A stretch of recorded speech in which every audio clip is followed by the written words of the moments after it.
Assembly elections కి parliament elections కి చాలా వ్యత్యాసం ఉంది. అసెంబ్లీ ఎలక్షన్ లో గెలిచాం కదా, ఎలాగైనా పార్లమెంట్ ఎన్నికల్లో మనమే గెలుస్తామని అనుకుంటే పొరపాటే. తెలంగాణలోని 17 పార్లమెంట్ స్థానాల్లో ఏ పార్టీ బలంగా ఉందో, ఏ పార్టీకి గెలిచే అవకాశం పుష్కలంగా ఉన్నాయో ఒక్కొక్క నియోజకవర్గాల వారిగా తెలుసుకుందాం. ముందుగా చేవెళ్ల నియోజకవర్గం చూసుకుంటే కాంగ్రెస్ పార్టీ తరపు నుంచి రంజిత్ రెడ్డి, బీజేపీ నుంచి కొండా విశ్వేశ్వరరెడ్డి, బీఆర్ఎస్ నుంచి కాసాని జ్ఞానేశ్వర్ బరిలో ఉన్నారు. ఈ ముగ్గురులో గెలుపు అవకాశాలు ఎక్కువగా ఎవరికి ఉన్నాయి?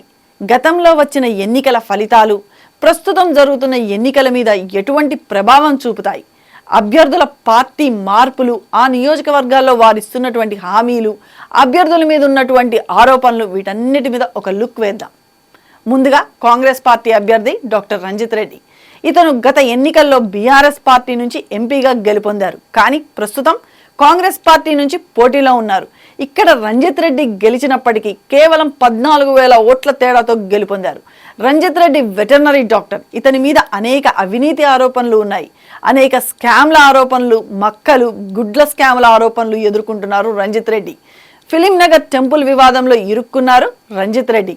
బీఆర్ఎస్ పార్టీ నుంచి కాంగ్రెస్ పార్టీలోకి రావడం మైనస్ పాయింట్స్గా ఉన్నాయి.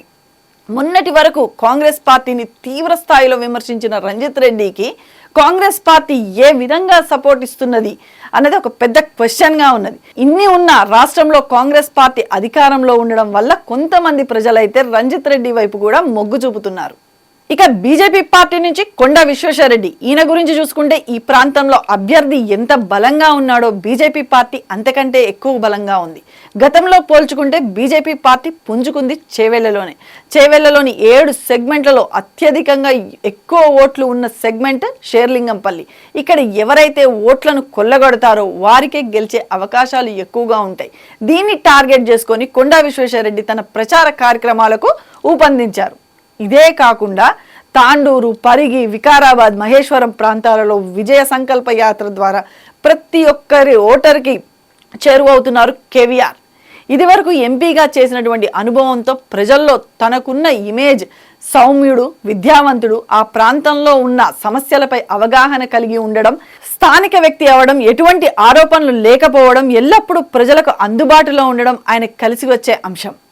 మొదటి నుంచి ఆర్థికంగా ఉన్నతమైన స్థితిలో ఉన్న కొండా విశ్వేశ్వరరెడ్డి డబ్బు సంపాదించాలి అన్న ఆశ కన్నా ప్రజలకు సేవ చేయాలనే సంకల్పంతో ఎలక్షన్ బరిలో ఉండడంతో ఎక్కువ మంది ప్రజలు కొండా విశ్వేశ్వరరెడ్డి వైపు మొగ్గు చూపుతున్నారు. ఇంతేకాకుండా మొదటి నుంచి కూడా వీరి కుటుంబం ప్రజాసేవ చేయాలనే దృక్పథంతో ఉన్నారు. అందుకు నిదర్శనం ఒక జిల్లాకు రంగారెడ్డి అని వారి తాతగారి పేరు పెట్టారు.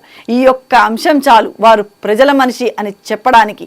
రాజకీయ పరంగానే కాదు, వ్యక్తిగతంగాను తాతగారి పేరు మీద ఫౌండేషన్ ద్వారా ఎంతో మంది ప్రజలకు సేవ చేయడం, గవర్నమెంట్ స్కూల్లో ఉన్నటువంటి టాయిలెట్స్ని దగ్గరుండి ట్రక్ తీసుకెళ్లి మరీ క్లీన్ చేయించడం, ఎటువంటి లాభాపేక్షని ఆశించకుండా నిస్వార్థపరమైన సేవ చేయడం, వీటన్నిటి ద్వారా చేవెళ్లలోని ప్రజలు కొండా విశ్వేశ్వరరెడ్డి వైపు మొగ్గు చూపుతున్నారు. ఇక బీఆర్ఎస్ పార్టీ నుంచి కాసాని జ్ఞానేశ్వర్ బరిలో ఉన్నారు. బీసీ నాయకుడు. బీఆర్ఎస్ పార్టీ అసెంబ్లీ ఎలక్షన్స్లో ఓడిపోవడం ఇప్పుడు లోక్సభ ఎలక్షన్స్ మీద ప్రభావం చూపే అవకాశం ఉంది. రంజిత్ రెడ్డి, కొండా విశ్వేశ్వరరెడ్డి ఇద్దరు ఓసీ నాయకులు అవ్వడం, కాసాని బీసీ నాయకుడు అవ్వడం కాసానికి కొంచెం కలిసి వచ్చే అవకాశమే. మరి చేవెళ్ల పార్లమెంట్ నియోజకవర్గంలో ఈ ముగ్గురిలో ఎవరు గెలుస్తారు అని మీరు అనుకుంటున్నారు? మీ యొక్క అభిప్రాయాన్ని కింద కామెంట్ సెక్షన్లో తెలియజేయగలరు. మరొక నియోజకవర్గం గురించి మరొక వీడియోలో చర్చిద్దాం.